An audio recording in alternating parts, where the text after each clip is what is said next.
Assalamu alaikum wa rahmatullahi wa barakatuh. Alhamdulillah, alhamdulillah hamdan kathira. Wassalatu wassalamu ala Rasulullah wa ala alihi wa sahbihi ajma'in. Ashhadu an la ilaha illallah wahdahu la sharika lah. Wa ashhadu anna Muhammadan abduhu wa rasuluhu wa khataman nabiyyin wa rahmatul lil alamin. Wa da'iyan ila Allah bi idnihi wa sirajan munira, amma ba'd. I'm going to tell you tonight about my journey from where I once was as a former Christian youth minister to how I got to where I am now. There's a lot of bumps in the road. You know, it seems pretty clear. Yeah, you're a minister and now you're a Muslim. You know, but there's a little bit more to it, inshallah. So just bear with me, and hopefully you'll get something out of it. Because the point is, at the end, is I want you to get the message behind the story. Because if I was traveling around the country just to tell my story, then I would be wasting time. It's on YouTube. Anyone can go get it from anywhere in the world. So inshallah, we're going to begin at the beginning. I was born and raised in Greenville, South Carolina. I was born and raised in Greenville, South Carolina. And I was raised by my grandparents, because at a very early age my mother had stepped out and my father was working 2 jobs. So it was me and my grandparents. And my grandparents were the traditional, conservative, Southern Christian folk, as they say. They were they were very, very conservative in their ideals and their ideologies, in their ways. You know, as you hear about, people being set in their ways. That was my grandparents. Like we did it this way, and this is the way you did it every single day, and that was it.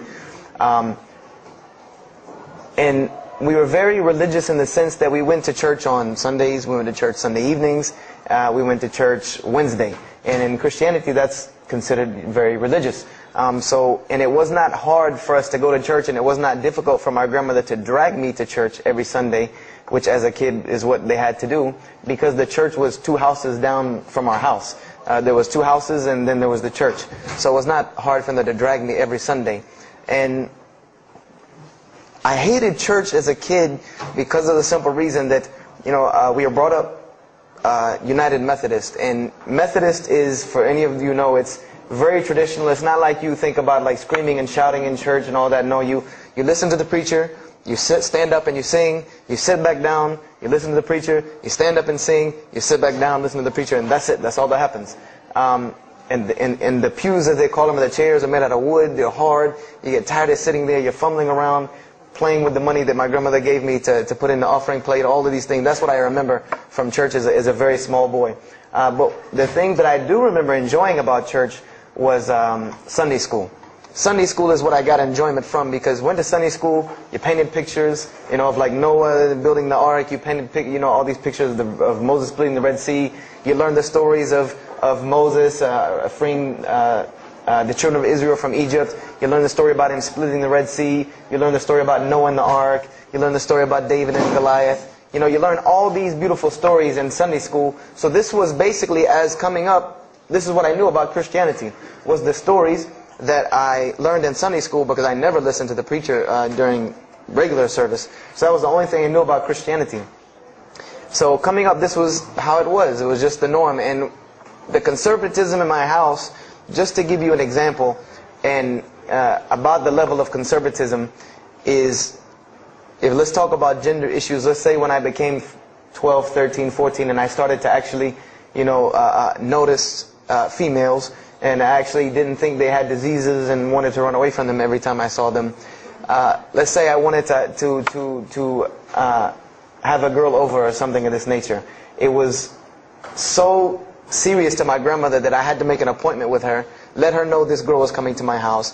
We had to sit in the formal living room, which in the South, I don't know how it is here, but you have the dining room, then you have the formal living room with all the nice stuff that you don't go in unless there's company over. And my grandmother either had to be sitting in the same room with us or in the kitchen where she could see directly in the room. I mean, this is just how it was in my house. This is how my grandmother and grandfather were. They were very stern. They were very loving, but there were rules, and those rules were the way they were, and they did not change. So this was my upbringing. And I would say at about the age of 12, 13, 14, more along the age 13, 14, I started going to the Saturday evening youth services at my church that were for 12 and up. And the youth services were held in the gym, and they were totally different than church. At the youth services you went, we played basketball, we played volleyball, we played dodgeball, we played every kind of sport, and we ate pizza and cake and candy, all the stuff kids like to do. And at the end, the youth minister, who happened to be my catty corner neighbor across the street. When I was 14, he was 17. He was the youth minister, so he would sit us down and give us a 30-minute lecture about Christianity, about something about God. He would give us a 30-minute sermon, and that's how the youth services were. And going to these youth services, I met some other people who went to other youth services. They invited me to Young Men for Christ and other things that were going on in South Carolina. And so I started to go to these different retreats and camping trips with them. And so that is when I would say that I started to become a Christian out of will. I became a Christian because I wanted to, not because it was something I was dragged to do. I started to actually want to be Christian. This is something I wanted to do. I made my own choice and my own decision to do it. So when I turned 15, I started going to high school. And when I was a freshman in high school, my best friend, who was the youth minister, was a senior in high school. And I remember we had a very close bond because I had not had my license yet, so I used to ride with him to school every day. And it was a big deal for me to be able to ride to school with a senior, especially since he had a brand new, or it was a brand new, but he had a restored '67 Mustang, which I've always been a fan of cars when I was a kid. So we had a very close bond, and we were very good friends because both of our parents were very similar. They didn't let us do much. So we spent a lot of time with each other. And when I became a sophomore, he graduated and started to attend Bob Jones University. I don't know if that rings a bell with anyone, but Bob Jones University is a very prestigious conservative Christian college in South Carolina. It's probably the most conservative college I've ever seen. Because the Moody Institute is known as one of the most famous in this country since Chicago. But Bob Jones is conservative to the point to where when it comes to men and women, like men and women are not allowed to get caught talking to each other in a room alone if they're not married, holding hands on campus. The men had to wear button-up shirts or polo shirts tucked in with slacks or jeans. The women had to wear skirts. No jeans, skirts that came down to the ankle, and a shirt that came to the wrist. And this was part of the guidelines for Bob Jones University. You didn't party, you didn't drink, there was none of this that happened at Bob Jones University. And he started going there, and his major was textual criticism. And textual criticism probably doesn't ring a bell with anyone, and to explain it in detail would probably take another entire lecture. But just to give you a brief synopsis of what is textual criticism. A textual critic takes the ancient manuscripts of the Bible, the pieces of parchment that were found all over the world, and he has to learn Hebrew, Greek, Aramaic, Latin, these languages that these parchments have been found in.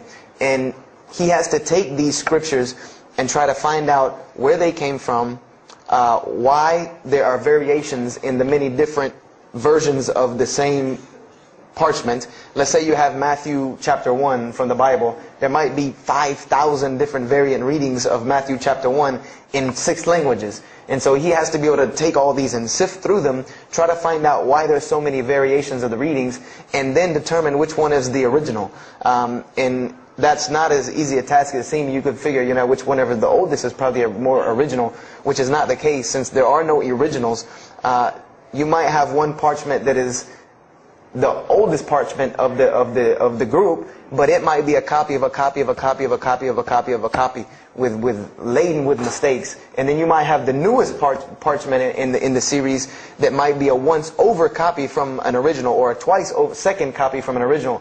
Therefore, it would make the newer parchment more original than the older one. So it's not a very easy field to go into.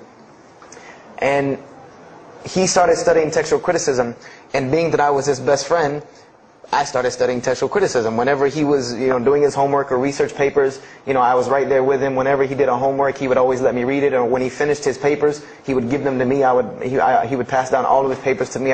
Every textbook, when he was done with it, he would give it to me. I started to learn a little bit of Greek, a little bit of Hebrew. So I became, started to become a layman's textual critic, and I applied to Bob Jones University in my sophomore year because it was a 3-year waiting process for Bob Jones. And when I turned 16, almost 17, my friend came to me one day and he asked me a question that I had never really even pondered upon. He asked me, he said, have you ever read the Bible? And I said, no, in church. I mean, yeah, we've all read the Bible in church. You know, your parents make you open it up and look at it. And at the Bible studies I went to, Young Men for Christ, we did have Bible studies, and we'd read a few passages and talk for 2 hours about those few passages. But he's like, no, have you ever read it? You know, like you read a book beginning to end. I said, no, I don't know anybody that's read, nobody that I knew had ever read it, beginning Genesis 1:1 to the end. He said, but this is the inerrant Word of God, as we are taught. This is our instructions on earth. Why haven't we read it? You know, why have we not read this book? And I said, you know, that's a very good question. And he gave me a challenge. Well, it was basically a challenge for us both. He said, let us start with Genesis 1:1, and let's read the Bible, and let's see what God says to us. Because this is the inerrant Word of God, inspired to men, for instructions for us. So let us see what God says to us. If God can talk to the preacher through this book, why can't He talk to me? I said, you're right. I said, that's very good. I had a lot of time on my hands. I wasn't really allowed to do much anyway after school, so I said, why not? Let's read the Bible. I was somewhat nerdy as a 14, 15-year-old, 16-year-old. So we started to read the Bible, and we decided to go from Genesis 1:1. And what we tried to do, this was the attempt that we made, was to not think of anything that we'd ever heard about Christianity, but to open the Bible, and let's say I just found this book in the desert, and read it and see what it says to me. Let it talk to us. So we started Genesis 1:1, and we started reading through the Bible. You know, we did some of it together, and most of it I did by myself, because I'm a very, very quick reader, so I decided to read a lot on my own. And as I was reading through the Bible, I started to notice the stories that I had heard in Sunday school. You know, you start reading Genesis, you read about Adam and Eve, we all know that story. You started reading about Deuteronomy, Exodus, you know, the stories of Moses, the story of Noah, the story of Lot and Abraham, and all these stories that I know. But I was surprisingly and astonishingly shocked by some of the stories that I read about these same people that I learned about in Sunday school. Just for instance, and this is a big testament to why Allah kept sending us prophets and why Islam was sent as a complete and perfected deen with the Qur'an. If you read about Noah in the Bible, there is the story about Noah saving humanity from the flood with an ark and all of that. There is this in the Bible. There's another aspect to the story of Noah that not many people know about unless they actually take time to open a Bible. This will not be preached from any pulpit anywhere. Is that the Bible says that Noah was an alcoholic. This is the Bible's portrayal of Noah, or Nuh alayhi salam, that he was an alcoholic, that he was a drunkard. This is the word used in the Bible, that he was a man given to alcohol. And I'm a psychology major, and my field of specialty is mental illnesses, and alcoholism is one of those, is a mental illness. And I know from seeing alcoholism's effect on one of my close friends' parents, I know that someone who is truly addicted to alcohol, and if Noah lived for so long addicted to alcohol, he was seriously addicted to alcohol. It is hard for someone addicted to alcohol to hold down a 9-to-5 job working at McDonald's flipping hamburgers, much less construct an ark to save humanity from a flood that's never happened. So that stopped me for a moment in my tracks, and I said, Noah was an alcoholic. You know, and it bothered me for a minute, because I said, you know, things started popping in my mind like, if Noah was a drunkard, how did he know God was talking to him? Because, you know, I've seen some people, they're alcoholics, you know, you were just asleep in my dog's food bowl the other night drooling, and now you're telling me you were talking to God last night. You know, you know, to rationally, that would not make sense to me. That's like, you know, an alcoholic on the street coming to you and tell you God's talking to him. You know, he has no, this would give this man no validity. This man has no validity with anyone.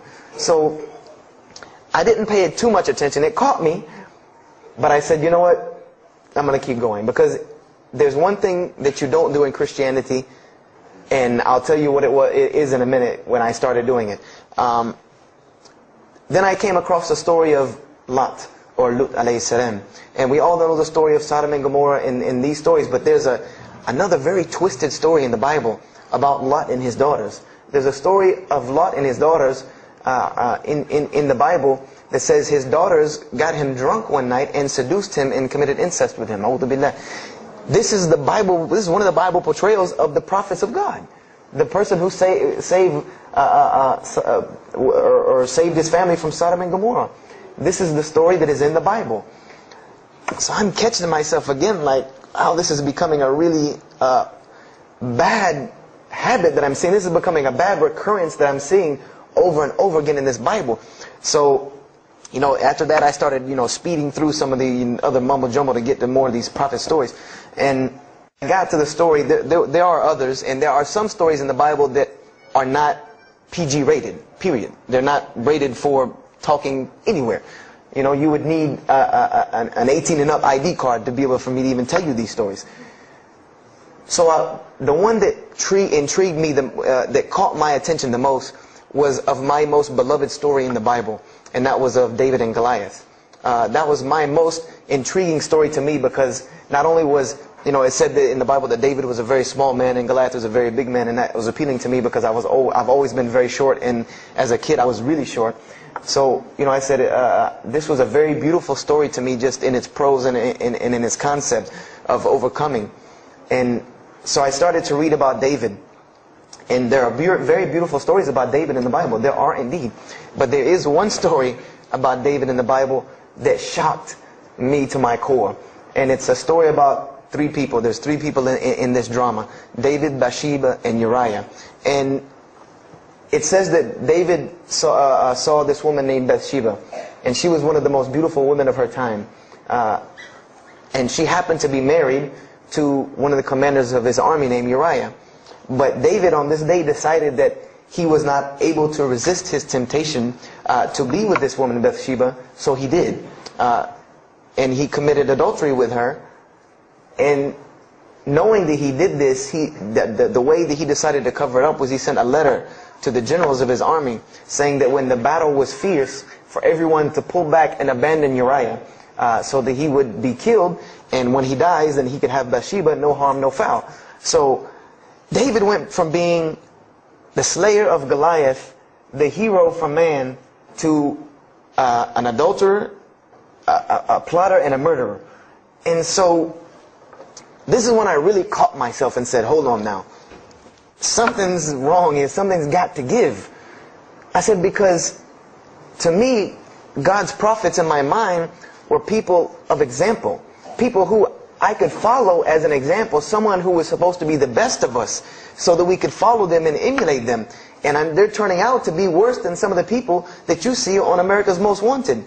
David is somebody that, if I only knew this about him from the Bible, I see him coming down the street, I'm going the other way and calling 911, because he has to have a warrant out on him for something. This is what I'm thinking in my mind. This man is not an honorable man at all. He killed Goliath, yeah, but he killed this other guy named Uriah to be able to commit adultery with his wife. So I committed the cardinal sin in Christianity. I started asking questions. This is the one thing you do not do in Christianity, is you don't ask questions, especially not about issues like this. So I went to my pastor and I started asking questions. What's going on here? Pastor, there's a very bad recurring habit about these men in the Bible. What is the deal here? And I remember he told me the same thing that almost every pastor or every evangelist or anyone I talked to about this, same answer, almost like it was programmed. They would put their hand on my shoulder and say, Brother Joshua, don't let a little bit of knowledge wreck your faith. Because you're not justified by knowledge, you're justified by faith. And they would quote me verses like, lean not on understanding, Paul's, we're justified by faith in Jesus Christ. They would quote this whole line of thing to me like it was already pre-programmed, that they programmed in pastor school that people are going to ask you questions and here's the answer. So, I said to myself, I don't know, Pastor, this just seems kind of odd. He said, let me tell you something. What you're reading is the Old Testament referring to God's covenant with the children of Israel. And they were a different people, a very stubborn, crazy people. So why don't you move on to the New Testament? In the New Testament, you'll find the new covenant that we're under with Jesus Christ, and I promise you things will change and be better. I said, okay, perfect.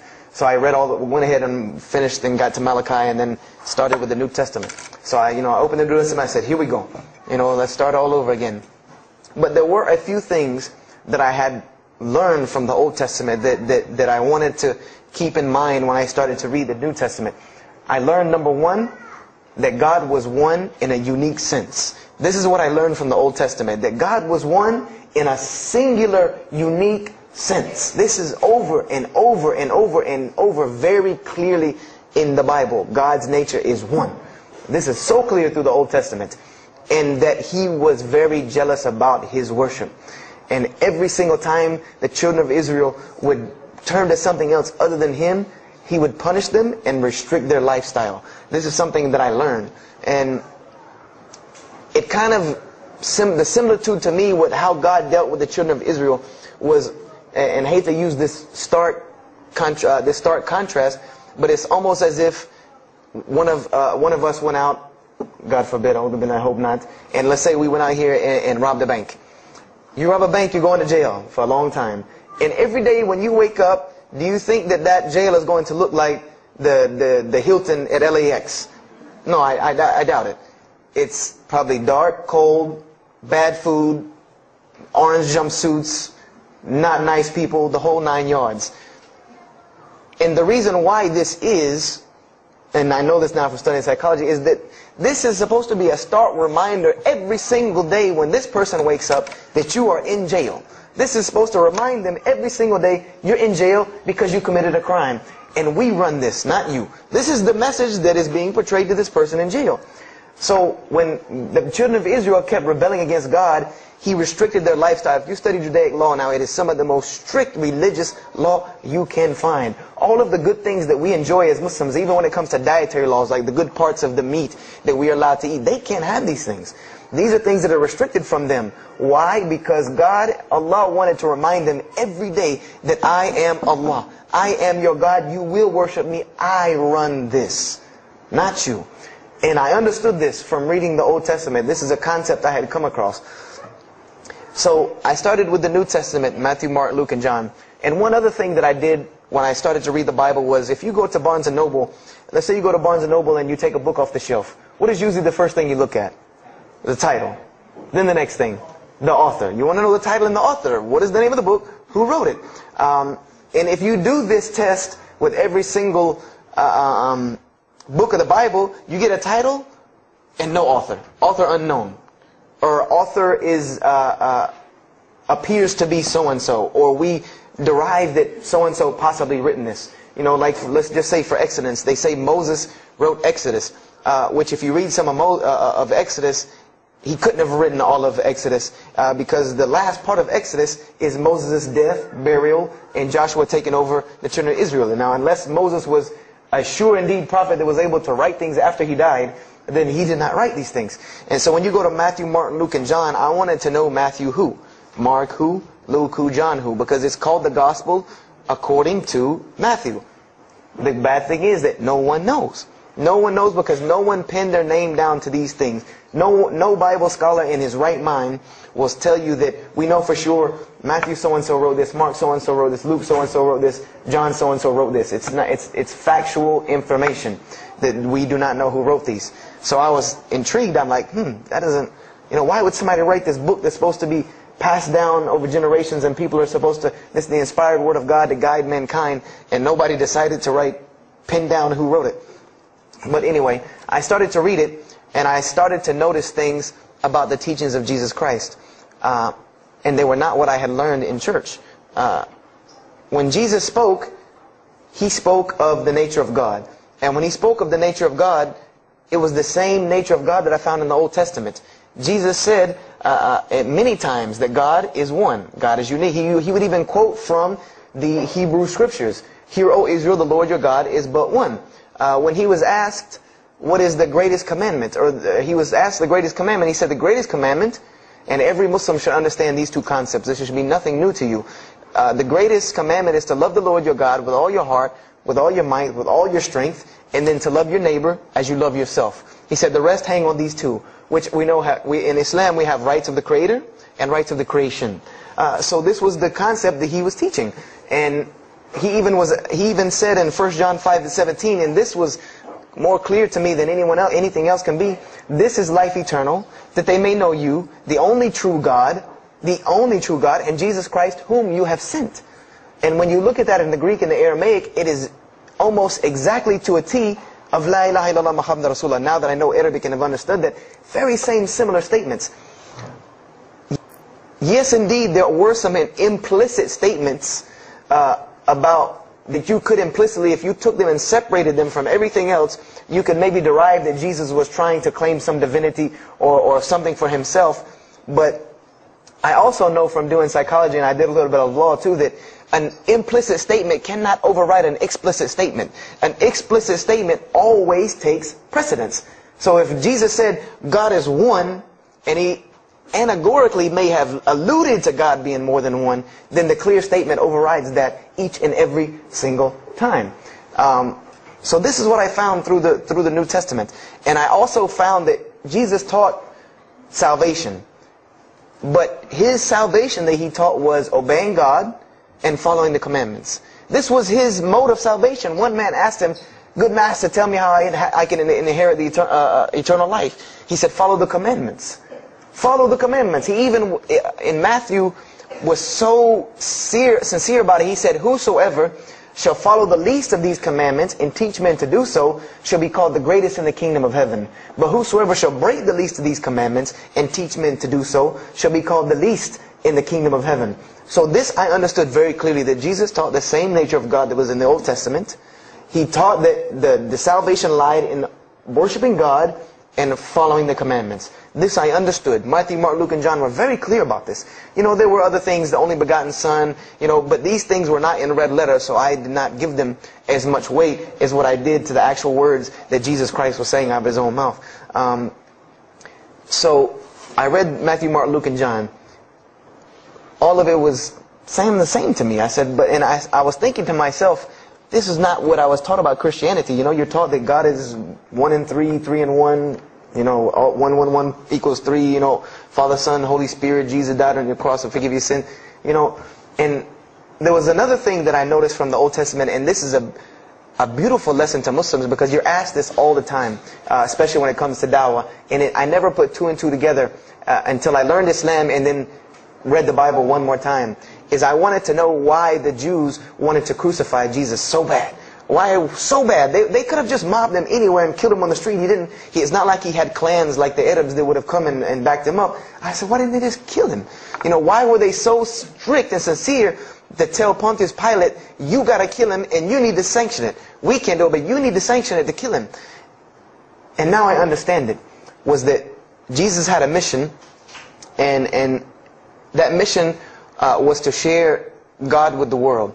And Paul even kind of tells on himself in his book of Galatians as to why Jesus was meant to be crucified, or the Jews wanted to crucify him. Paul said that the crucifixion is the stumbling block for the Jews. And he explained in Galatians that Jesus Christ, and this is how he tried to roundabout explain it, was cursed for us, to remove us from the curse of Allah by taking this curse upon us. For it is written, and he quoted the Old Testament, everything that hangeth on a tree is cursed. So I went back and studied the Old Testament and Judaic law, and I realized that people who were crucified, that was considered a curse upon them. You had to do something pretty serious to get crucifixion, because it was considered a curse from God. It was part of their law that when someone is crucified, that person is cursed. So wherever they buried these criminals, like in the graveyards in Israel, in Jerusalem, in Palestine, where they buried these criminals that were crucified, this was considered cursed ground. This was considered ground that you didn't go on, and you did nothing here, because these people are cursed by God. So I started to put 2 and 2 together. That it's not that they wanted to kill Jesus, because they could have just killed him. They wanted to disprove who he was. This was their point, was to disprove who this man was. He said he's the Messiah. They wanted to disprove it. And they knew, if you can crucify Jesus, he can't be the Messiah. He cannot be our Messiah if you can crucify him. And even if he is, if we can still force our crucifixion on him, then that'll detriment his message. So they understood this and knew this, and this is why they wanted to crucify him. And this is exactly why Allah saved him from it. Because everyone asked you, why did Allah save him from the crucifixion? Because you cannot crucify. That was part of his law that he came to fulfill, that he could not be cursed according to this law. He said, I have come to fulfill the law. To fulfill it. Therefore, he couldn't be cursed according to it. And this is why he went to the Garden of Gethsemane and asked God to remove this from him, because he knew how detrimental this was to his message of crucifixion. So I began to see all of these things. So I started to read. I got to the book of Acts and started to read the writings of Paul the Apostle. And things went from this to this. It went from one way to another way. It went completely flipped, turned around. The entire teachings went from obeying God, worshiping God, following the law, to worshiping Jesus Christ and abolishing the law completely. Paul even wrote to the Galatians, "Oh, you foolish Galatians, why are you still following this cursed law?" Jesus Christ came as a curse to remove us from the affliction of this curse. So I said to myself, but Jesus just said a few books before this that whosoever shall break the least of these commandments and teach men to do so shall be the least in the kingdom of heaven. And here you go, Paul preaching this gospel to abolish the law. So I even asked, what is going on here? So I started asking my pastor, and my pastor said, now you're getting into deep water. You know, now you're starting to question the New Testament. You really have some issues. You know, they even thought that I might be, you know, possessed and all kinds of things. So I had a very big conflict going on inside of me, and my friend took me to his textual critic teacher, his professor. And what this man told me probably wrecked my faith in Christianity. And I always say, I doubt he would be very happy me traveling around the world telling people that a Christian professor from Bob Jones University wrecked my faith in Christianity. But he did. Because what I asked him was, what happened to all these contradictions? You know, in the Old Testament there are many contradictions. If you study Hebrew language, you'll understand that when you read some of the Old Testament or the Torah, that there are some parts of the Torah that you can see is the most beautiful Arabic that you can see. Just the most beautiful Hebrew that you can see, just like when you read the Qur'an. It's very beautiful Hebrew. And then 2 chapters later, you'll see Hebrew that looks like a broken 3-year-old who is trying to scribble some Hebrew down. It looks very colloquial, very dialectic. You can tell it's not the same person speaking. So I went and asked him about all this stuff I saw. And he told me, he said, what you have is a book written by men over centuries and centuries and eons and eons. And he says, and this book started as an original that was copied and copied and copied, and somebody added a mistake, and somebody came behind him and corrected that mistake and added 2 of his own. Someone came and copied it and skipped a line and added a line where it wasn't supposed to be. And then someone else came and copied it and took it to his country, and in order for it to fit well with the doctrine they were teaching, he would cross out a dot here or cross out a word here or change a word here so that it would fit with the theological ideas of this part of the world. And he said, and after all these years, you have a book now that is compiled from all of this, written by the hands of men that still have men's fingerprints left on it. And that's what you have. You have an imperfect book that is only perfected through faith. This is exactly what he told me, that this book is perfected through faith. You cannot perfect it textually. It's not a textually perfect book. Those who believe in it by faith. And so I said, here we go again with this faith thing. You know, I said, God gave me a brain for a reason. If He did not want me to use it, He would remove this reason and logic part of my brain out and replace it with more faith. So, you know, and I was of the opinion, you know, as the saying goes, my grandmother didn't raise a fool. I'm no fool. I said, I can't believe in this. You know, I mean, this book I've been taught is the inerrant word of God, and you're just telling me that it's a book of errors that's only perfect through faith. That's like me taking a 1982 Datsun all beat up and say, if you believe it can be a Mercedes. If you believe. You know, that would make no sense. You can't take a car to the car dealership and say that. No, if you really believe it, if you look at it right, it's a Mercedes. So I said, no, you know, this is a book full of errors. And God's religion is perfect. If God has a religion, it's perfect. If He has a book, it has to be perfect because He is perfect. So I left Christianity completely. And I decided that I was, you know, I had learned some concepts from the Bible. God was one. You couldn't fool me of that. You know, I had also concepted that there should be nobody standing between me and God, because He created me without permission from anyone. Therefore, I don't need to be taking permission from someone to go to Him. If I had to be forgiven for something, it should come from Him, because on the Day of Judgment, it's going to be me and Him alone. And I didn't know about God's prophets yet. You know, I had my doubts and persuasions about that. So I decided to start searching other religions. I went back to Judaism. I studied Judaism. I found the same thing that Jesus taught about two spiritual Jews that leave the law, and Jews that were so caught up in the law that they left no room for spirituality. I studied Buddhism, Hinduism, Taoism, Confucianism, Wiccan, Bushido. You know, everything I could get my hands on, every type of ism or religion, I studied it. But there was one litmus test that I used for every religion. And whenever I met them, or the people or whatever about this religion, I would always ask them, do you have a book?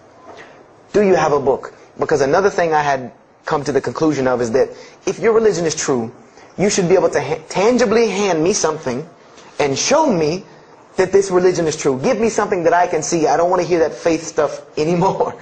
I heard that all my life, and look where it got me. It got me thinking I'm driving a Mercedes running around in 1982 beat up Datsun. I said, no, you have to show me. And so I read the Bhagavad Gita, I read the Torah, I read the Scrolls of Tao, you know, I read the Code of the Bushido, I read the Wiccan Book of Spirits and Spells and all that other magic stuff they have. And I read all of these things, and I found something very congruent with all of it, was that there were very same philosophies and teachings in all of these major religious books. They all talked about God and His nature. Most of them alluded to the fact that God is one, and that God sends messengers to us and people to us to teach us. But they were filled with a whole bunch of garbage, to be honest with you, that I couldn't logically, rationally believe. So at about the age of 17, just about the time, about 17 and a half, I gave up my search for God. And I became kind of angry with God, because I said, here I am looking for you, and I can't find you, and it doesn't look like you're giving me any help.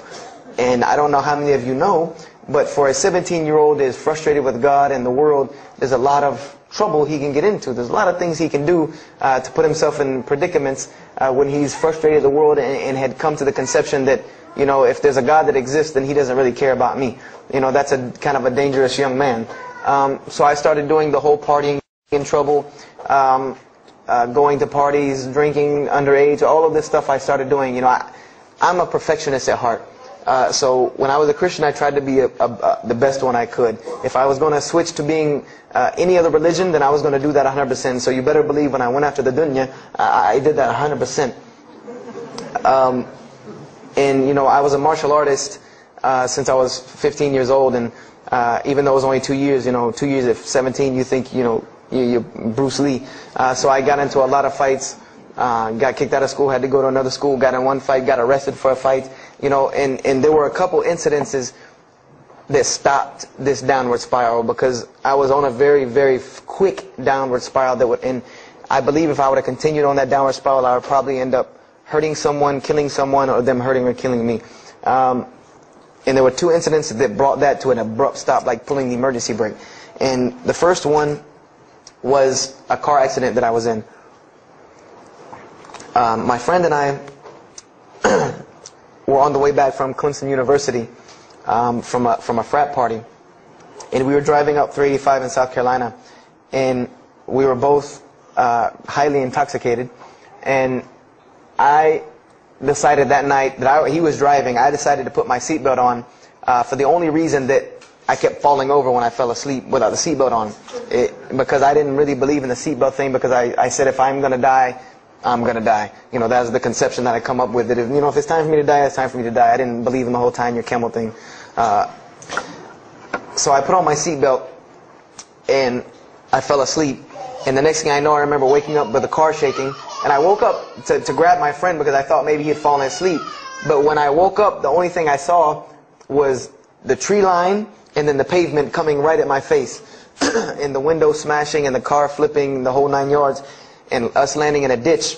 And I remember getting out of the car. That was the first thing I thought. you know, number one, I couldn't believe that, you know, you don't really think about, oh, you're alive. No, you just move. I jumped out of the car and realized that I had jumped out of the back of the car that wasn't there anymore. It was still in the median on the other side of the highway, and the front part of the car was over in the ditch. And I drug my friend out, who was knocked unconscious, and pulled him over the side of the road. I had no injuries. I looked at myself trying to find what's missing, and there was nothing but a piece of glass stuck in my arm that I pulled out. And it just so happened that a state trooper was passing the other way, because he turned around and came back. And when he came back, he asked what had happened. And the first thing he asked me was, did you see what happened? Because there was other people who would pull over, so I guess he thought that I was a bystander, because I started to walk towards him. He's like, did you see what happened? You know, where are the people? I said, yeah, I really saw what happened. I was in the car. You know, and he was like, you know, as they say, like the color drained out of his face, because he was shocked. He said, how were you in that car? You know, and of course they took to the hospital. My friend got arrested, DUI. But before he put us in the ambulance, he was a man of God, because he looked at me and he told me, he said, young man, you better realize that you're on this earth tonight for a purpose. The only reason you're still alive is that God has a purpose for you. If not, you don't live through things like that. People without purpose, if you didn't have a purpose, then this night would have been your night. So you need to realize that. I said, this old man's out of his mind. You know, if God had been looking for me, he had the opportunity to get me a long time ago, so don't tell me about that God stuff now.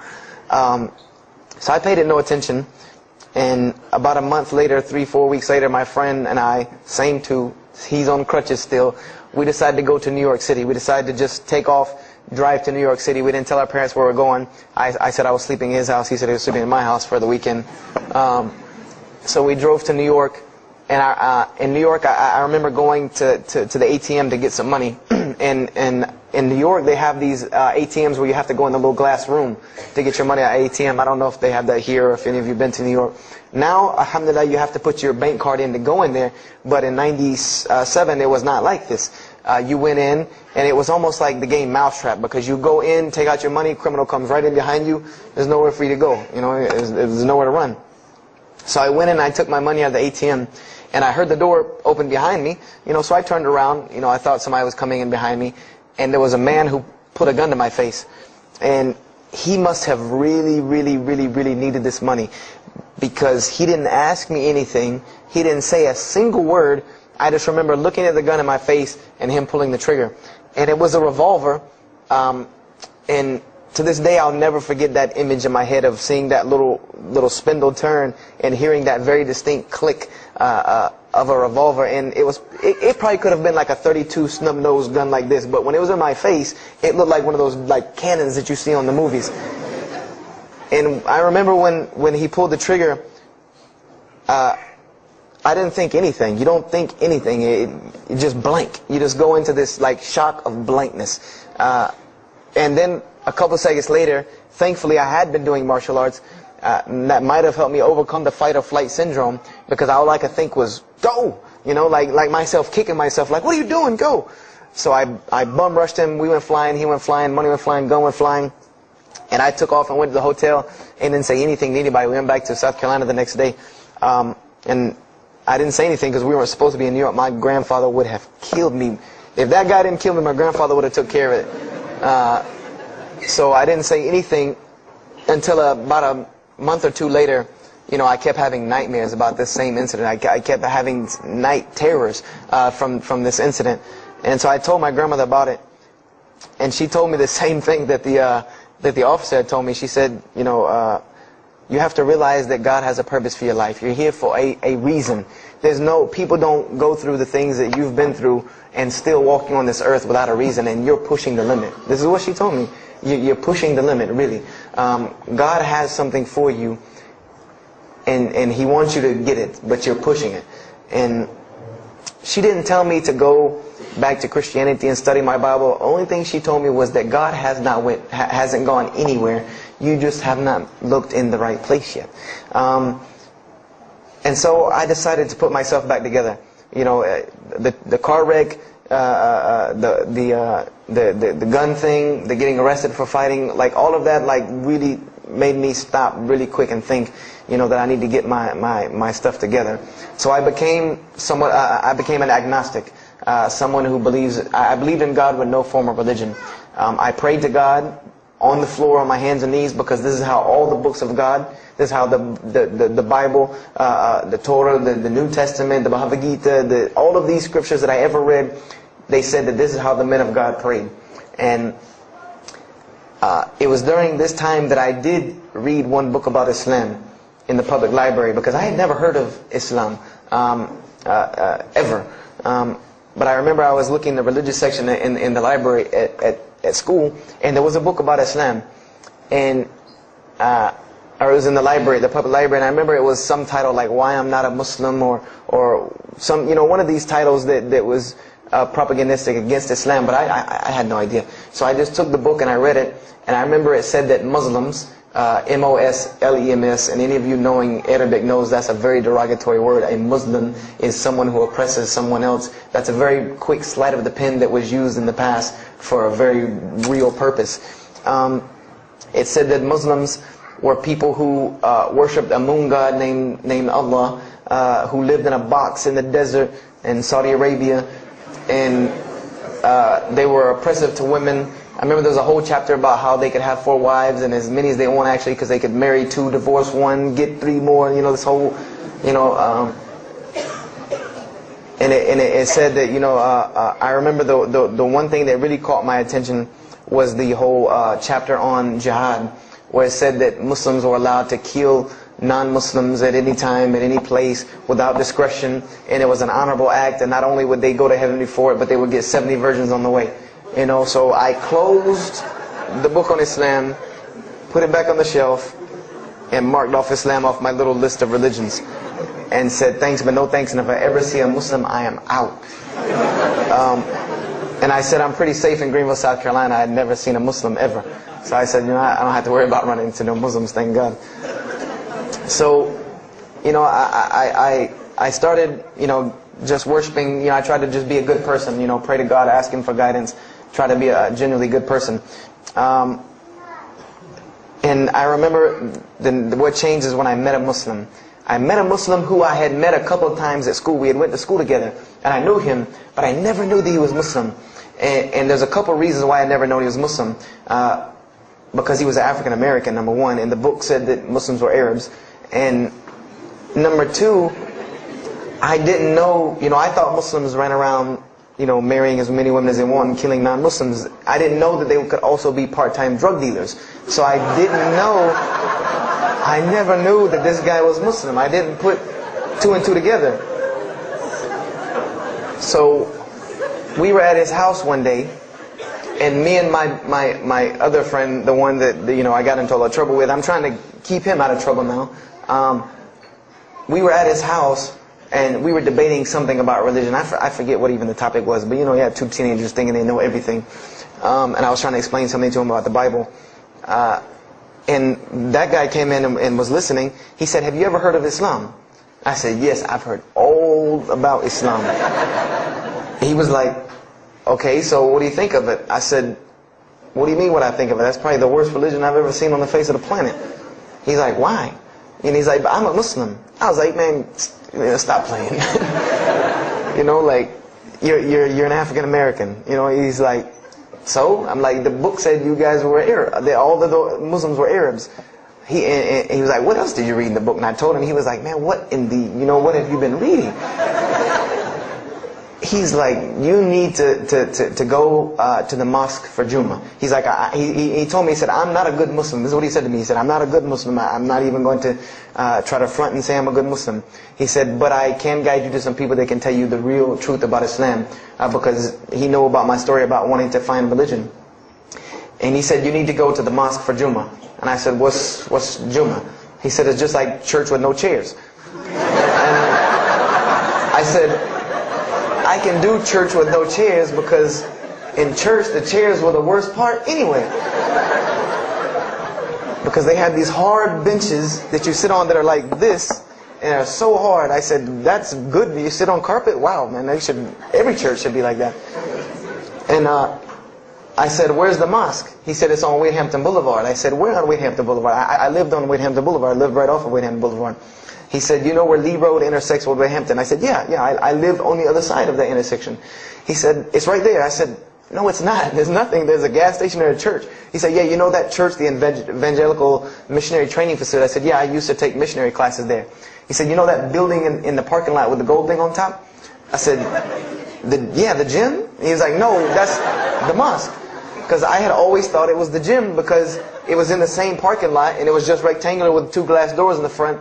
And you could literally walk in between the church and the masjid and touch them like this. Anyone doesn't believe me, go to Greenville, South Carolina, look at the masjid. You can almost touch both of them just like this. He said, yeah, it's right there. I said, I've never, at first I was shocked. Like, I've been living across the street from all these crazy Muslims all my life. I said, I never knew. And he told me to go to Jummah, and I asked him what time. He said he would meet me there at 1 o'clock in the afternoon on Friday. So I said, okay. I went on Friday. And I'm waiting outside for him. I'm not going inside. That's not happening. And I'm seeing all these people going in. And at this time, it was a predominantly Indo-Paki Arab masjid. Anyone who went in was not American, period. And I did not see even one African-American going there. And I did see one.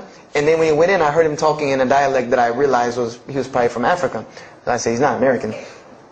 So I'm not going, I'm waiting, and I'm standing outside sitting on the church steps, and the imam pulls up and parks right in front of me, who I had no idea he was the imam. But he got out and he asked me, am I waiting for someone, this, that, and the other?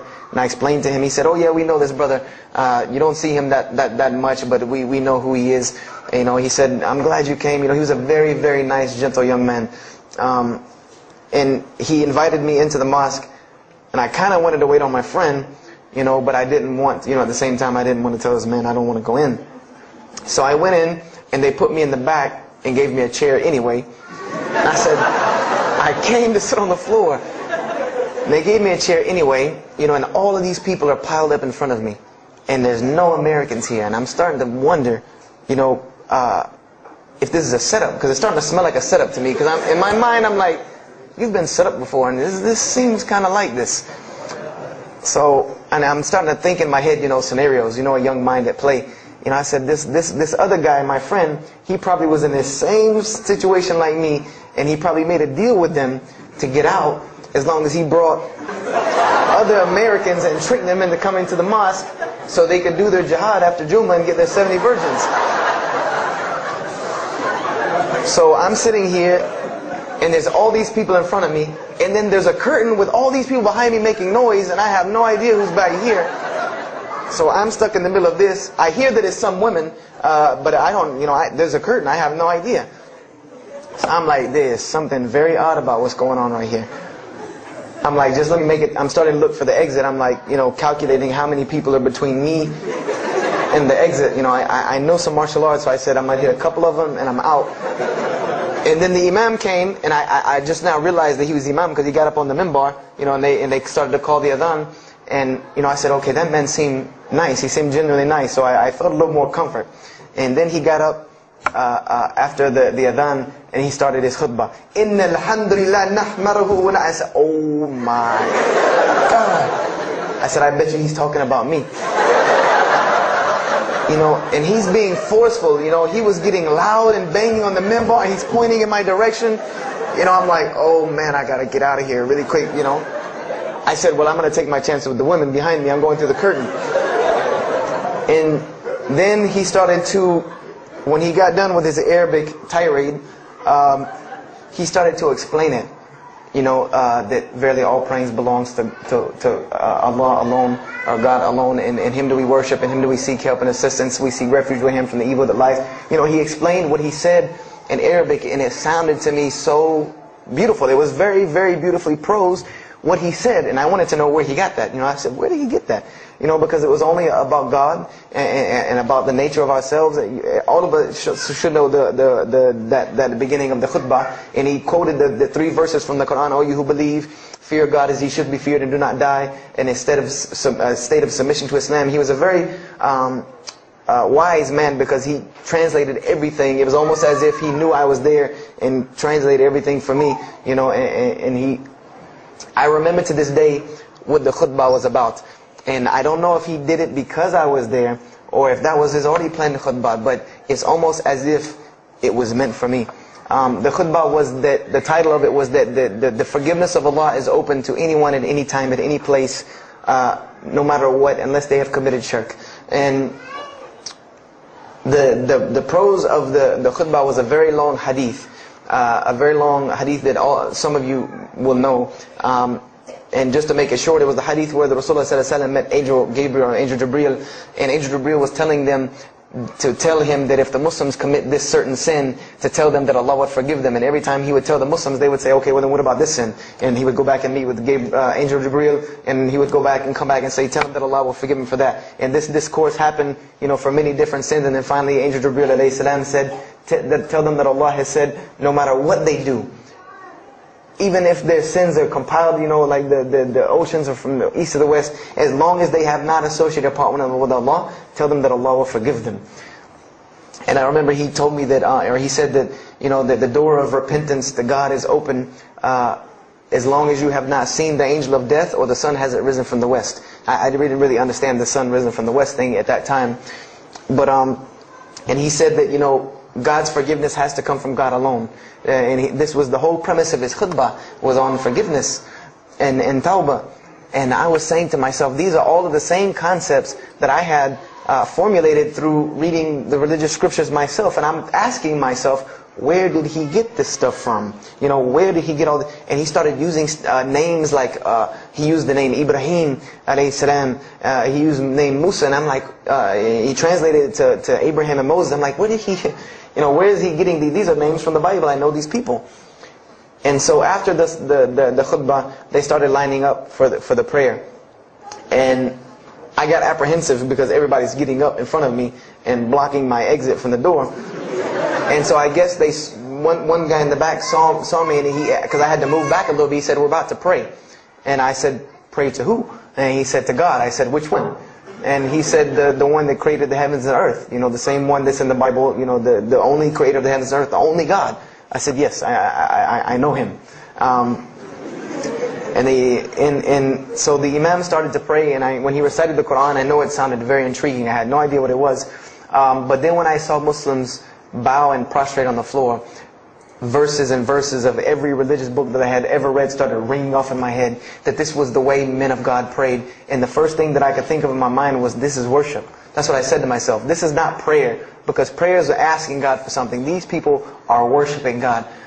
So I said to myself that you've written this religion off way too easily. I thought I was a much more open-minded person than that, and I was ashamed of myself that I had written it off with just one little book. I had put all this studies into the other religions. I read this one thing about Islam and was done. So I went to the Imam after Jummah. He talked to me, and I would have to say that I was probably a little bit rude with him. And I've asked him to forgive me. I saw him a few years later. I said, you got to forgive me for the first time you saw me.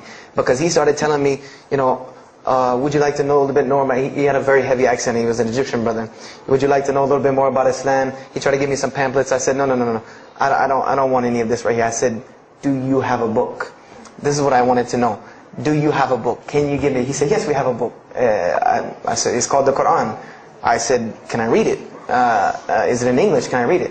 He said, sure, you can read it. And then he tried to explain it to me a little bit, how it came by. I said, nah, just give me the book, because the book should speak for itself. So I took the Qur'an home, and on Friday night I started to read it, because this is a book I had never seen before. And I was very interested. So I went home and I opened the Qur'an, and I read the Fatiha. It seemed to me kind of like the Lord's Prayer. It was a little similar to what I found in the Bible. But then I started to read Surah Al-Baqarah. I started to read Surah Al-Imran. And I started to see names that I had seen before. I started to see names like Abraham, Moses, David, Jesus, Yahya, John the Baptist, Zechariah, Mary.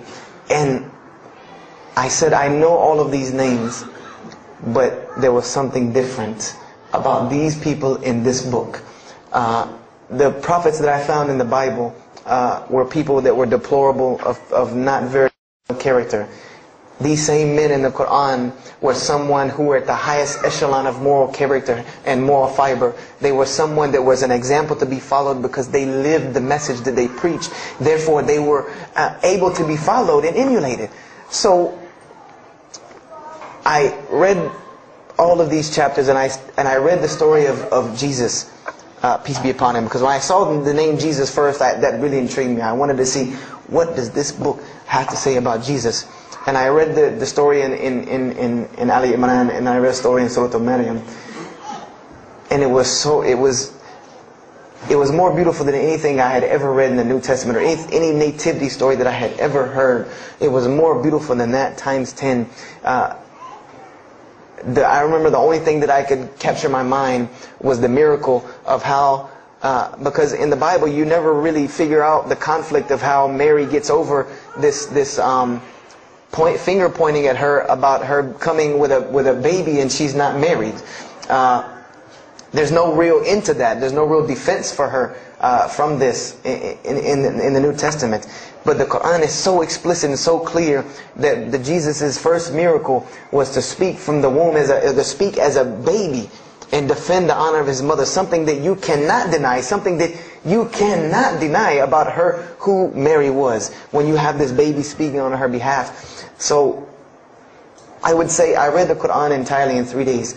But that first night, after I had made it through Surah Al-Imran, my heart was already given to this book. I didn't know what it meant to be a Muslim. I didn't know how to be a Muslim. I didn't even know what that meant. But I knew that whoever it was that followed this book, I wanted to be like these people. I wanted to be like the people that I read about in this book. These were people I could follow. These were prophets. This was a book of guidance. And this was something that the book is calling and appealing to me. That if you don't believe in this book, you never see that. I've never seen this in any other scripture. The direct challenges that are in the Quran, that if you don't believe this book is true, put it to the test. Put it to the test. And this was something that was so astounding to me, that God is telling you over and over again, if you don't believe this is the truth, test it. Bring me something else like it. Test it. Put it to test. If it was written, if there was more than, all of the analogies about God, everything was so logical, so rational, so reasonable in my mind, that it was like 2 + 2 = 4, and that was it. There was no 1 + 1 + 1 = 3, egg, yolk, water, fire. There was none of that foolishness. The Quran was very direct and very straightforward in its teachings. So I gave my heart to Islam that night in my living room, reading the Quran. And I cried and cried, that I had been looking for the truth all this time, had searched all this way, and it was right across the street. Right across the street from my house. And so I went back on Monday to accept Islam and ask these Muslims where in the world they've been all this time. And I go, ready to go in there and do my thing, and I go and the masjid is locked. And because they only came on Fridays and for Isha during that time, and I didn't know. So I said, okay, I guess I have to come back on Friday. Because every time I passed by the masjid after that, it was always locked. So I came back on Friday and I took my shahada. And as they say, the rest is history. But I don't travel around the world, and this was in December of 1998. I don't travel around the country and the world telling my story, just for the entertainment value. Even though I've been told it does have some entertainment value, I don't tell it for that person for sure. If that was the only reason, then you could just get it off of YouTube and it was the same exact story. I'm going to finish with this, and I hope you can give me 10 more minutes, inshallah, to tell you why I go around telling my story. I tell my story to let everyone realize that there are millions and millions of people just like me. Just like me in 1998, searching for the truth, can't find a way out. There are millions of people. There are probably millions of people in California, hundreds and thousands, if not millions, right here in in Orange County and Los Angeles in the Southern California area, that want to know the truth, that are tired of hearing the same garbage preached to them over and over again, tired of this shaitan box telling them the same thing over and over again, tired of the world being in the condition that it's in, tired of their life being in the condition it's in. And we as Muslims have the solution to every single one of their problems. And guess where we keep it at? Right here inside the masjid. Right here inside the masjid, we have all of this truth. We have the solution to every problem in the world. You want to solve the world hunger? The problem of world hunger? Islam has the problem. You want to solve the problem of world poverty? Islam has the answer. You want to fix the economic situation of this country? Islam could fix it tomorrow. And this was in an op-ed piece in the Washington Post. In the Washington Post, there was an op-ed piece that the two markets that are falling apart in this country are investments and housing. And there are two people in this market that while the rest are bottoming it out, this market is steadily climbing. It's not getting rich overnight like people want to, but it is continually going up, and that is Islamic financing and Islamic housing markets. These two things are so steady and so strong that economists in DC are trying to figure out how they can take some of these Islamic principles, from these investing and housing firms, and plug them into this system to give it some stability, because they realize that you won't get rich overnight in the Islamic system, but it will be stable. It will be something that will give stability. So they are starting to find out that Islam has the answer and the solution to their problems. But we already know this. We already know this, that we can solve every world problem with Islam. We'll put it into it. But the problem is, we're hiding it from the people. Unfortunately, willingly or unwilling, knowingly, unknowingly, we are hiding this from the people. And there's a statement in the Qur'an and that Allah warns the Jews about what they did with their religion. And there's a statement that is left in the Qur'an for us, that verily those who conceal the evidences and the clear proofs, after we have made it clear for them in the book, they are those who are cursed by Allah and cursed by those who curse, unless they repent and reveal that which they have been concealing. Those I will accept their repentance, because I am the one who accepts it, the most merciful. We have become guilty just the same way the Jews have of hiding the truth about their religion. When they saw the Prophet Muhammad ﷺ, they knew the truth and wanted to hide it. People, we know the truth about Islam, and we are hiding it. We as Muslims are running around begging Allah for dignity and honor and help, when He has already given it to us in this deen. Everything that a Muslim could ever want has already been given to him in this deen of Islam. Anything that you ask Allah for, there is an account set up for you to go take it out of. You just got to find it where it's at. And any of you, I'm not going to go through the ayahs for they're too long, but if you want to know the solutions to every one of your problems in this world and the hereafter, just go read Surah Al-Saf, ayah 10 through 13. Very, very easy solution. If I had the time, I would read them to you, inshallah. But we have the cure to every disease in the world, and we're not giving it to the people. And I want to use this as a parable, because I really want this to hit home with you. Let's say, what is your name, brother? Abdullah, mashallah. Let's say me and Abdullah are best friends, we're brothers in deen, we're roommates, and we've been roommates for years and years and years. And let's say brother Abdullah has contracts an illness, a disease that is one of the most painful diseases that any human being can ever go through in his life, and it's not something that's going to kill him quick. Let's say this disease is going to suffer and fester with Abdullah and make him not be able to eat, sleep, nothing. He's just miserable all the time. When I come home in the evening, he's rolling around on the floor in pain. And let's say I know him in this condition, and let's say one day I come across the cure for his disease. Someone tells me that if you give this to Abdullah or anyone like him, he will be instantly cured and he will never suffer again. And let's say I take that and put it in my pocket, and I don't give it to Abdullah. Why? Why don't you give it to Abdullah? Well, number one, I'm way too busy. I have 2 jobs, going to school, I have a long commute back and forth, I gotta drive up and down the 405 every day. I don't have time to give Abdullah this medicine, man. If he wants the medicine, he'll go get it himself. I don't have time, I'm really busy. Number 2, I'm not a doctor. I should not be prescribing Abdullah medicine, and I'm not knowledgeable in medicine. He should, if he wants help, he should go see a doctor. I'm not a doctor. Number 3, Abdullah's, please forgive me, but Abdullah's kind of stubborn. He doesn't really listen very well. He probably, he's kind of set in his ways. So even if I tell him this medicine is good for him and it'll cure him, he probably wouldn't even take it anyway. So why waste my time? Do any of these excuses sound familiar? And let's say I don't give this medicine to Abdullah, and he dies. And let's say he dies the most painful death that you can ever imagine. I want to ask you a kind of rhetorical question. I want to ask you kind of a rhetorical question.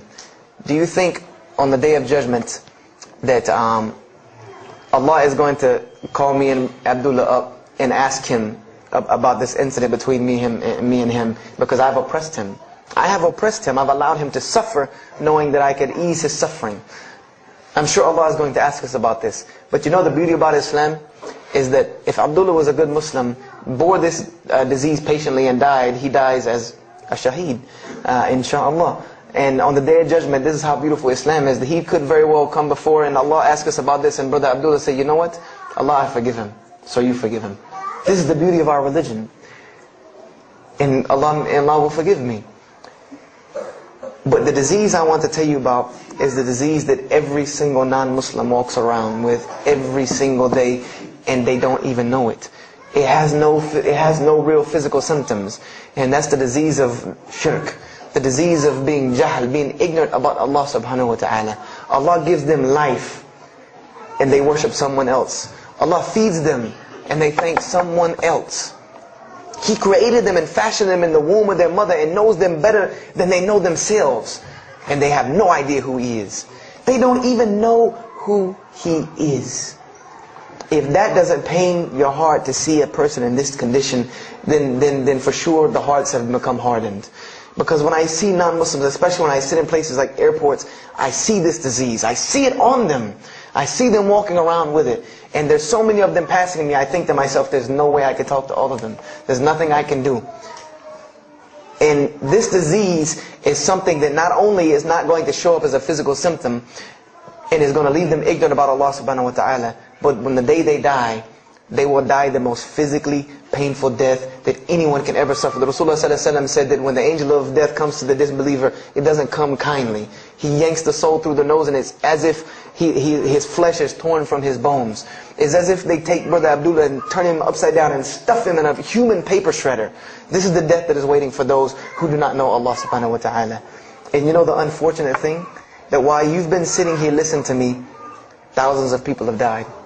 Thousands of people have lost their life not knowing Allah while I'm talking to you right now. People in this city have lost their life, and there's nothing we can do about them. They're gone. It's too late for them. We can't save them even if we want to. And that's a deplorable, deplorable, sad, sad fact, that we can't save them. But there are many, many, many, many who we can save. And that all that takes is us taking this light of Islam we have and showing it to the world. There's a statement in the Bible, and I finish with this. Whether Jesus ﷺ said this or not, doesn't matter, because this statement is one of the most profound statements that has been somewhat of a focus for me in my mission of da'wah. It is said that no one would bring a candle into his home and then place a bucket on top of it, because then no one would benefit from the light. No, if someone would bring a candle in their home, they would set it on the table in the middle of the room so that everyone could benefit from this light. And unfortunately, the Muslims of this generation, we are a bunch of candles with buckets on top of it. No one can see our light. No one can see the beauty of Islam in it. Believe me, if you don't see it, believe me, take it from someone who was once standing on the outside looking through the window at that light. It is one of the most beautiful things you can ever lay your eyes on. It is a treasure to be found of treasures. And everyone else can see this, and they will see this if we show it to them. If we allow Islam to be Islam. If we start becoming Muslims, meaning that the best form of da'wah that you can do to this world is very, very simple. It's not complex. It doesn't take a 10-hour workshop, even though some of the details do. But if you want to know the way, the best way to do da'wah is for Muslims to be Muslims. That's it. Study our history. Study the history of Islam. Why was the world conquered by Islam? Not through military campaigns and wars, but through Muslims being Muslims. The most populated Muslim country, Indonesia, was because of Muslims being Muslims. A few Muslims deciding to get up off their behinds and go to another country and live their life as Muslims, not shaving off their deen to be pleasing to those people, but being Muslims. And when the people asked them and inquired, what is it about you backwards Arabs that we've heard all these crazy things about? Now you come out of the desert with pristine moral and character, and you have better ethics and morals than we do. What is it that's happened to you people? And their answer was, La ilaha illallah, Muhammad Rasulullah. That we believe in Allah and He has sent us a man named Muhammad, and we emulate his lifestyle. That's why we're like this. This is what conquered the world for Islam. This is what conquered people's hearts for Islam. Was the truth and the beauty of it, and its simplicity of its message. This is what brought me, and this is what the world needs. With all of this foolishness going on in the world, this is what it needs, the simplicity of Islam, whether they want to hear it or not. They know it in the bottom of their heart. When you show them the truth, even if they turn away from it, they know it's the right thing. They know it's the truth. And on the day of judgment, you can stand before Allah subhanahu wa ta'ala, having washed your hands and saying that I did my job. And I finished just one more thing. I finished with this. If you don't believe this is important, if you don't believe this is one of the most important things you can do as a Muslim, then the last statement of Prophet Muhammad ﷺ to the Muslims as a whole, he gave his farewell sermon. And we know that what his farewell sermon was a summary or a synopsis of what Islam is and its general principles. And he knew this was the last thing he was going to say to the Muslims as a whole. And how did he end this sermon? Those who are here, pass this on to those that are not here. For verily it may be that the last one that hears my message may understand it than those right here among us. He gave a command to those Muslims to pass it on. And for those Muslims to pass it on. And for those Muslims to pass it on. Until there was no one left to hear this message. This was a command he gave. The last command he gave to this ummah as a whole. And then what happened? He pointed his finger to the heavens and said, "O Allah, bear witness that I have indeed conveyed your message." And upon saying this, what happened? Allah revealed the surah, "This day I have perfected for you your deen, and completed my favor for you, and chose for you Islam as your religion." And the last statement that Prophet Muhammad ﷺ gave to us before this was revealed was that we must pass this message on. He gave us that duty. He took that duty that was only reserved for prophets. No one else, no other. If you don't believe me, go read Surah Al-Bayna about what was commanded of the other nations. No other nation was given this opportunity and blessing to pass on this deen except us. Because there are no more prophets coming. So the job falls on our shoulders. Qur'ans are not going to fall out of the sky and hit people when they're walking down the street. This job has now become ours. And just like if the Prophet Muhammad ﷺ had not done his mission, he would have been accountable before Allah. If we do not do our job of spreading this message of Islam, we will stand before Allah on the Day of Judgment. Don't be the person standing before Allah on the Day of Judgment and your neighbor that you've known, your co-worker that you've known 10, 15, 20 years come and find you and tell you, you knew this day was coming. You knew this day was coming and what was going to happen to me, and you did not say anything to me. And those people will complain to Allah about us. They will complain to Allah about us. Because we have the truth right amongst them, and we're not giving it to them. We need to stop hiding it in our masjids, in our homes, in our hearts, and we need to give it to the people. It's beautiful, trust me. Just hand it to them. Just hand it to them. I promise you they'll take it. Because it's something that is so pure and pristine. And now forgive me for probably going over my time. And if we have time, I want to leave some time for questions and answers. I will be outside to take any questions and answers. The only last thing I want to announce and let you brothers and sisters know is one of my biggest dawah projects is a DVD project that I do. And my goal is to put a DVD about Islam in the hands of every single person in the United States of America. Right now I'm working on Florida and I have other brothers working in other places because people will watch a DVD. We did studies on this and people will watch media before they'll read a book or before they'll listen to an audio CD. And alhamdulillah, through these DVDs we've gotten, I would say, an average about 2 shahadas a month. Because my personal contact info is on the DVDs and people watch them and they call me and I converse with them and usually most of them accept Islam. I just had a shahada the day before yesterday from Irvine, Texas, from someone who had bought the DVD and given it, a Muslim had bought it and gave it to his friend. His friend hated it or didn't want it, so he gave it to another person, and that person gave it to a co-worker at work who watched it and accepted Islam. So this is one of my biggest projects. And the way this project works is I make 100 DVDs, and I brought 2 of them with me today. I'm going to explain what they are. The way this project works is I make 100 DVDs, and 75 of them go out to different dawah arenas. And the other 25 I make available for Muslims to purchase for 2 reasons: so that they can be, so that I can buy another 100 to make, and so that you can share in this ajr along with me. Because when you purchase a DVD that makes another DVD, or you give it to a friend, then you share in this ajr with me. And everyone knows that dawah is the biggest pyramid system because of the hadith Rasulullah ﷺ, that one who calls to guidance gets the same reward as the one guided without that reward being lost from him. So I made these DVDs available to the Muslims so that you can put a little effort in dawah and make another 100 inshallah. So I brought 2 today and they're outside.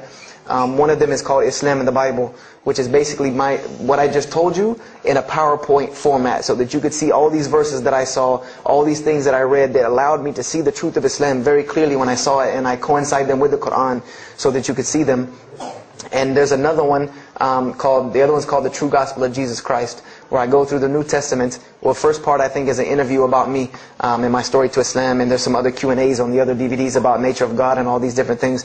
But it's a PowerPoint presentation about the New Testament and Jesus Christ, and how you can prove to someone that Jesus Christ taught Islam from the New Testament, from their own book, that they have to agree. They either have to believe it or reject it. And if you believe it, then you have to believe what I'm saying is true about Islam. If you reject it, then this is your book, not mine. So, I try to use these 2 teaching methods, and they also can be given to non-Muslims because they're in a PowerPoint format. They're in a very educated format, and they're available outside for $10 each. So if you could, please don't make me take any of them back home, because they always hassle me about taking 200 DVDs on an airplane anyway. So please come and get them, and if you have any questions, my contact info is on there and everything. If you have any more questions for me, and my website and everything. I thank you for your time, and if anything has been of benefit, know that truly all good comes from Allah subhanahu wa ta'ala, and if anything that I have said is incorrect or hurtful or shameful, know that indeed that comes from my own nafs and my own lack of understanding. أقول هذا واستغفر الله لي ولكم فاستغفروه إنه هو الغفور الرحيم. السلام عليكم ورحمة الله وبركاته.